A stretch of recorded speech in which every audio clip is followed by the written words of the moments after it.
When people think of Arizona, they typically think of the Grand Canyon, the desert, or cactuses, which are not all bad considering there are worse things to be known for than nature. Arizona has a quite literal rich history. Yuma County in particular is much more diverse in people, resources, and architecture, which are all due to the extensive past that it possesses. Yuma history has a broad range of historical eras that directly relate to the terrain and culture. However, most successful and overwhelming was the search for various valuables and riches through the rushes for gold, silver, turquoise, and copper. The rush for riches in Arizona brought settlers, war, and profits that still today are relevant and essential to both culture and economy. Before Arizona was a state, there were many different groups of people who lived here. There were the Native Americans, the Hispanics that continued to live after the Gadsden Purchase in 1854, and the Americans that had yet to officially establish. The Native American population was well aware of the value that the Arizona land produced, and they even used it as a part of their culture. Turquoise, copper, and silver were all wildly popular with the Native Americans in their art and lifestyle. With these materials, they were able to make jewelry, pots, and various other items that are staple to their art culture in Arizona. Not only were these materials valuable for looks and decor, but also means of currency.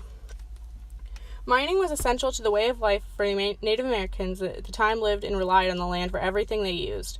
Native Americans saw Arizona as being the foundation to their culture, and they ensured that they would use the land and all of it offered for the best of their abilities. With the takeover of the mining from the Americans, however, this all changed in the future for both the Native Americans and the whole state.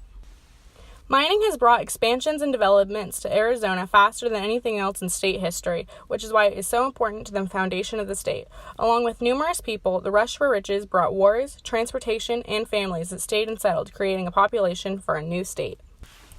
Mining towns in southern Arizona are extremely abundant, as would be expected. These abandoned towns, or ghost towns, are the remnants of where people flooded to look for a good land to mine, found the value, and left when it was all gone.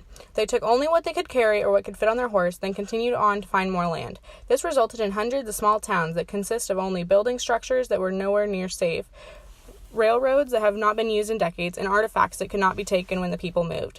These towns are notorious for being haunted by those who lived and died there for many reasons. Some say the ghosts are protecting their fortune, while others say that they are trying to avenge their wrongful death in the brutal environment.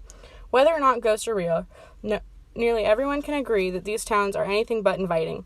In order to revitalize these towns and land, various ghost towns are now open for visiting, touring, and education on the history in order to better appreciate the past of Arizona.